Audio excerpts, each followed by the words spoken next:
네, 자 다음 순서 진행하기 전에 계속해서 그 우크라이나 원전 관련된 속보들이 전해지고 있는데 우크라이나 지방 정부 자포리자 원전에 러시아 공격으로 화재가 발생했다고 지금 타전되고 있습니다. 이게 이제 전체 글로벌 금융시장에서 지금 가장 민감한 부분은 핵이라는 부분이죠. 물론 핵 무기가 등장한 건 아닌데 원전도 역시 연관성이 전혀 없지는 않기 때문에 푸틴 대통령의 굉장한 무리수 같습니다. 일단은 시장이 조금 영향을 받는 것 같네요. 자, 뭐 이건 이거고 또 추후 접속되는 속보 있으면 다 알려드리도록 하겠고 지금 스튜디오에는 HSL 파트너스 이영수 대표 나와 있습니다. 어서 오십시오. 네, 안녕하십니까? 네. 푸틴 대통령 너무 자충수인데 무리수. 그러게요. 지금 너무 몰려 있는 거 아닌가 좀 걱정이 되네요. 네. 이게 참 그렇죠. 네, 이 벼랑 끝 전술인데 네. 분명히 예후가 안 좋을 것이 뻔한데도 불구하고 왜 저러는지. 자, 좀 하루빨리 좀 안정되길 원하는데 그건 그거고 오늘 기업은 그래서 조금 연관성을 지어주신 것 같아요. 네네. 그렇죠? 네. 우리가 또 많이 보고 있는 기업이고 네네. 또 뒤에 화면도 좀 나오고 있는데 네. 어떤 기업? 한국항공우주입니다. 한국항공우주. 네. 네, 요즘 뭐 방산의 개념으로 많이 이슈가 주목되고 있죠. 네네, 맞습니다. 네. 일단 한국항공우주의 사업 부분별로 조금 정리 한번 해주시면. 일단 크게 보면 이제 국내 방산 쪽이 이제 한 70% 정도 차지를 하고 있고요. 네. 그리고 이제 완제기, 우리 그 T-50, 뭐 이제 한국형 전투기, 뭐 FA-50 이런 것들 이제 수출하는 게 한 8% 정도 됩니다. 작년 매출 기준으로. 그리고 이제 20% 정도가 이제 그 에어버스나 보잉 같은 데다가 이제 기체 부품을 납품합니다. 네. 이제 일반 항공기 쪽 부품을 납품하는데 요게 한 20% 정도 차지하는 회사라고 보시면 되겠습니다. 네. 수리하는 것도 하죠. 네네. 그게 이제 다 이렇게 이제 AS까지 부품. 포함된 거고요. 네네. 그러니까 뭐 민수와 군수 이렇게 네네. 나눠질 수 있는데 네. 민수 쪽이라면은 지금 말씀하신 그런 민항기. 맞습니다. 네, 기체 민항기, 부품이 한 기체 20% 비중이 이제 네. 민항기 쪽이고요. 네. 한 80%가 이제 그 완제기 수출하고 이제 국내 방산 이런 쪽 이제 한 80% 정도 네. 됩니다. 우주 산업은 지금 네. 민수 군수가 겹쳐 있는 그렇죠. 그런 형태가 아직 되는 근데 거죠. 매출은 미미하기 때문에 네. 아직까지 매출 비중에서는 차지하는 거는 크지 않습니다. 오케이. 네. 뭐 아까 앨런 머스크도 또 멘트를 했던 것 같은데 일단은 그 이 저궤도 위성 스페이스X 네네. 위성들이 공격의 대상이 될 수 있다. 네네. 이게 왜 이렇게 할까? 일단 이제 전쟁이 나면 네. 이제 그 해당 국가의 통신망부터 마비를 시켜야 되잖아요. 네. 그래야 이제 이게 좀 되는데 지금 그 우크라이나 정부에서 그 앨런 머스크한테 이제 그 통신망이 마비되니까 네. 요청을 했습니다. 스타링크 연결을 좀 하게 해달라. 오. 그러면서 이제 지금 이제 러시아가 밀리는 게 여론전에서 너무 밀리는 거죠. 그렇죠. 사실 그 우크라이나가 그 SNS를 굉장히 활용해서 여론전을 굉장히 잘하고 있습니다. 그래서 그러게요. 네, 젤렌스키 대통령에 대한 어떤 평가도 굉장히 재평가되는 분위기고요. 뭐 맞아요. 그 국제 여론이라는 게 굉장히 중요하죠. 맞습니다. 그렇죠. 그 지금 러시아 같은 경우는 언론을 통제하고 있기 때문에 그렇죠. 네. 그래서 이제 모든 미래의 산업은 그래서 이제 이런 위성 쪽과 그것을 어우르는 인터넷. 그렇죠. 이게 뭐 미래의 산업인데. 자, 코로나로 좀 네. 부진했던 2021년도 이 한국항공우주 카이의 실적. 네. 실적이 좀 어떻게 됐었는지 네. 이것도 뜯어볼까요? 실적 이제 잠정 발표했는데요. 매출이 2조 5,600억 정도 나왔고 네. 영업이익이 5,780억, 578억. 578억. 네네. 굉장히 2021년도죠. 네네. 그래서 이 실적은 쇼크 냈는데 주가는 오히려 반대로 갔습니다. 그래서 계속 그 실적은 그러니까 주가는 좋았는데 이게 왜냐하면 완제기 쪽 수주가 이런 조단위 수주 쪽으로 계속 흐름이 이제 이야기가 나오고 있고 네. 그리고 이제 작년에 그 완제기 수주 받은 금액이 7,660억 정도 됩니다. 네. 전년 대비해서 뭐 거의 한 뭐 8배 정도 이상 되는 규모거든요.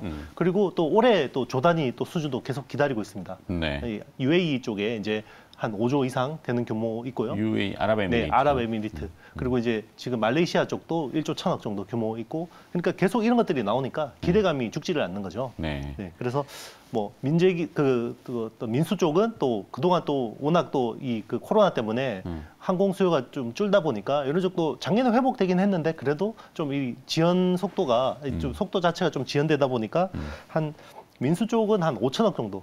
정확하게 4,990억 정도 이제 매출이 나왔고요. 네. 한 올해도 그런데 올해는 이제 워낙 또 이제 에어버스나 보잉 쪽에서 수주 흐름이 좋기 때문에 굉장히 좀 크게 성장할 수 있지 않을까 기대하고 있습니다. 네. 그러니까 일종의 그 뭐 많이 들어보셨겠지만 빅베스라고 해서 털어내야 되는 거잖아요. 네네, 그렇죠. 뭐 과거에 이제 이 전전임 뭐 대표이사들이 교체되실 네, 때 그렇죠. 뭐 분식 이런 것들 이슈를 작년에 다 털어내는 바람에 맞습니다. 네. 그냥 싹 다 밀어버렸더라고요. 그렇죠. 아주 그냥 깨끗하게 깨끗해졌습니다. 밀어버리시느라고 네네. 그 뼈를 깎는 네, 고통이 맞습니다. 실적에 일단 나타나는데 그렇죠. 네. 뭐 더 이상 떨어질 것도 없고 하여튼 그렇죠. 네네. 자, FA50의 네. 수출 가능성이 높다고 하던데 네네. 이 완제기 수출 수주 네. 올해 어떻게 확대될 것으로 예상하시는지. 네. 일단 그 한국항공우주의 주가에서 제일 중요한 거는 어떤 완제기 수출 흐름입니다. 네. 그래서 지금 좀 전에 말씀드렸다시피 말레이시아 쪽에서 1조 1천억 정도 수주 이제 이게 기대를 모으고 있고 그리고 이제 아랍에미리트가 5조 4천억 정도 됩니다. 여기 이제 항공기 쪽 그 수출이 한 3조 5천억 정도 되고 여기 또 네. 이제 조종사 교육하고 AS들이 따라 붙습니다. 맞아요. 그 예. 비행기를 네네. 운영하는 게 계속 위에 일정 시간이 떠 있어야 맞습니다. 된다고 하더라고요. 그렇죠. 뭐 그런 그래서 것들. 이제 인력도 파견해야 되고 네. 이제 그 시스템도 제공해 줘야 되기 때문에 이제 이런 부분이 1조 9천억 정도 이제 되기 때문에 요게 이제 잘 돼야 되는 거고요. 네. 그리고 이제 아직 뭐 요거는 이제 기대감만 남아 있는 건데 굉장히 큰 사업 두 개가 남아 있습니다. 미국 네. 쪽에서요. 네. 해군 고등훈련기 교체 사업이 있습니다. 요게 한 64대에서 이제 지금 뭐 234대까지 정도 이야기가 나오고 있고 네. 그리고 이제 그 공군 전술기 그 도입 사업 ATT라고 그러는데요. 네. 요게 또 100대에서 한 400대 정도 됩니다. 무지막지 않아요? 네네 그렇죠. 요거 두 개 중에 하나만 걸리면 주가는 따블로 초대박이죠, 네네 초대박. 그렇죠. 네. 이게 뭐 1, 2천억짜리 네. 사업이 아니라 뭐 맞습니다. 수십조 단위 사업이기 그렇죠. 때문에 현재 주가가 시가총액이 뭐 3조 원대 뭐 그렇죠. 중반 정도 3조 되는데 6,500억입니다.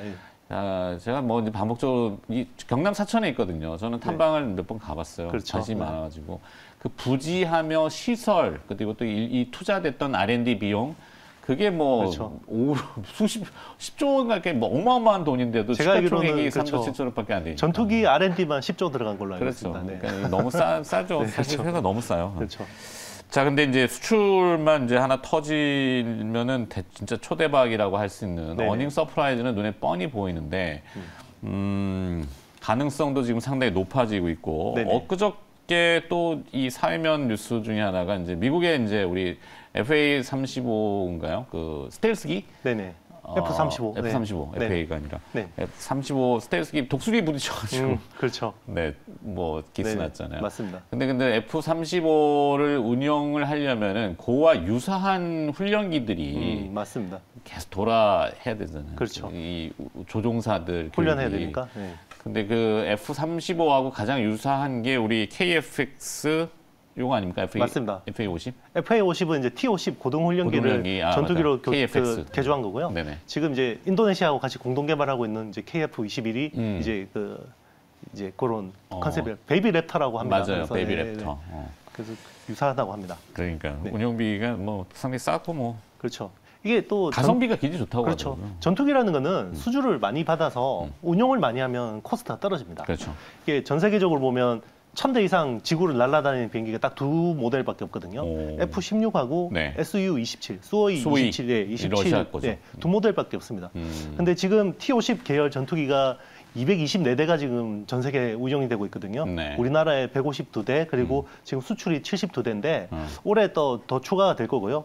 여기 만약에 진짜 아주 그냥 우리 그림으로 아주 행복한 그림을 그려본다 그러면 뭐 미국 두 개 프로젝트까지 다 된다 그러면 네.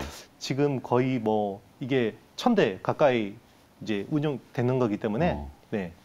뭐 그러면 코스트가 뭐 다 될 가능성은 굉장히 낮겠지만 주춤주춤 네. 하시는 건 네네. 이해해요. 네. 네. 네네. 뭐 왜냐하면 미국의 이제 방산 기업들인 네네. 락히드 마틴하고 또 뭐 그렇죠. 보잉하고 그 약간 경쟁 구도 관계에 또 있는 맞습니다. 부분이 있고 네. 그렇죠. 우리의 카이는 양쪽을 다 지금 맞아요. 해야 되기 네네. 때문에 그렇죠. 어느 한쪽만 선택할 수도 없고 줄을 잘 타야죠. 그렇죠. 과거에 이제 신고가 찍었을 때가 그 ATT 사업 된다고 해서 그렇죠. 거의 되는 줄 알고 그랬는데 그게 안 돼가지고 드랍돼가지고. 쫙 그 밀렸는데 사실 그거를 이제 보잉 쪽에서 그 굉장히 무리하게 수주를 받았는데 결국 그렇죠. 안 됐잖아요. 그죠? 네. 네. 근데 지금 뭐 안현호 대표 여기 지금 그 미국에 가서 영업하시는 파이팅이 좋으셔가지고 하여튼 CEO 프리미엄을 저는 굉장히 높게 주는 맞습니다. 기업입니다. 네. 네. 굉장히 네. 정도 경영을 하시죠. 네. 정도 경영뿐만 아니라 네. 파이팅이라는 거는 네, 네. 그들의 이제 마음을 사야 되잖아요. 네, 그렇죠. 결국에는 그런 영업이라는 거, 어떻게 영업인데. 되게 공무원스럽지 않은 공무원 출신 그러게요. 분이니까. 네. 산자부 차관 출신이신데 네. 하여튼 안현호 대표의 그 프리미엄이 저는 이 수주는 충분히 네. 가능성이 매우 높다라고 생각합니다. 네. 자, 그렇다고 치고 네네. 이 고정익이라는 것이 지금 말씀하신 FAT 뭐 네네. 이런 네네. 날개 고정돼 있는 네네네. 건데 회전익은 이제 프로펠러, 네네, 맞습니다. 헬기 쪽. 네네. 정부가 해병대 공격 헬기하고 네네. 해군 기뢰 제거 헬기 이것도 네네. 국산하기로 지금 네네. 결정했네요. 요거도 이제 지금 납품이 되는 거고요. 네. 일단 지금 뭐 소형 공격 헬기 그리고 기뢰 제거 뭐 이런 것들로 이제 국산화가 이루어지는 거고 향후 한 7년 동안 총 수주 금액이 한 3조 5천억 정도 나올 것 같습니다. 네. 굉장히 다양한 쪽이고요. 올해는 이제 소해 헬기 쪽에서 600억 정도가 나올 것 같고, 그리고 상륙 공격 헬기 이쪽에서 한 1,120억 정도 수주가 나오지 않을까 네. 그렇게 요게 매출이 이제 찍히는 걸로 기대를 하고 있습니다. 그렇죠. 네. 사실 이 회전익이 또 발전되면은 UAM, 그렇죠. 도심형 맞습니다. 뭐라 그러죠? 그 에어 모빌리티. 네, 에어 네네. 모빌리티. 어반 에어 파브. 모빌리티. 네네, 그렇죠. 그런 다 것도 같은 말이고. 같은 말이죠. 네네. 자, 올해 리오프닝과 네네. 관련돼서 기대감이나 이런 것들이 좀 있을까요? 네네. 일단 그 한번 정리를 드리겠습니다. 이게 네. 그 여러 가지 사업을 하는 회사다 보니까 나중에 듣고 나면 내가 뭘 들었지 이런 생각을 하실 수가 있기 때문에 네.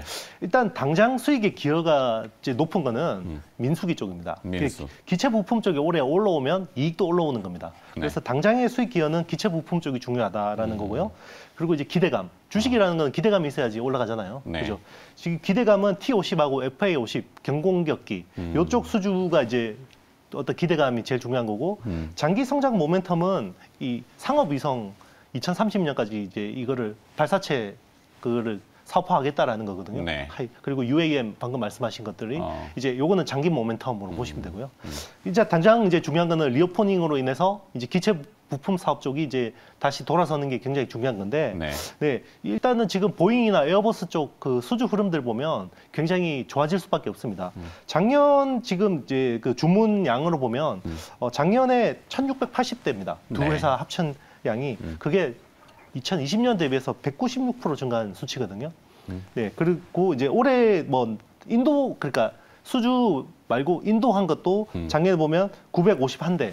그래서 이제 전년 723대 대비해서 32%가 늘었기 때문에 올해는 더 늘어날 수밖에 없습니다. 왜냐하면 그동안 밀려있던 수주들을 계속 밀어낼 수밖에 없는 상황이고요. 네. 그리고 이제 뭐 비행기가 잘 이렇게 안 돌아다니다 보니까 그 유지보수 같은 것들도 다 밀어놨을 거 아니에요. 그렇죠. 그죠? 그리고 재무적으로도 굉장히 힘들 시기를 보내다 보니까 여객기들 네, 이런 것들 한 번에 되니까. 다 해야 됩니다. 그러면 또 이제 우리 한국항공우주가 납품하는 부품 양이나 이런 것들이 늘어날 수밖에 없고 아까 말씀드렸다시피 당장의 이 기여도가 높은 거는 기체 부품 사업이기 오케이. 때문에 네, 알겠습니다. 멀티플에 대한 네. 기대감. 네. 6월 15일 날 또 누리호 2차 발사도 있고 뭐 네네, 이런 맞습니다. 이벤트들도 있으니까 제가 그렇죠. 이제 기업을 편향되게 보면 안 되는데 이 기업은 국민 기업으로 얘기를 많이 해야 됩니다. 그렇죠. 우리가 방산이라는 개념을 대놓고 하기가 좀 어렵지만 그렇죠.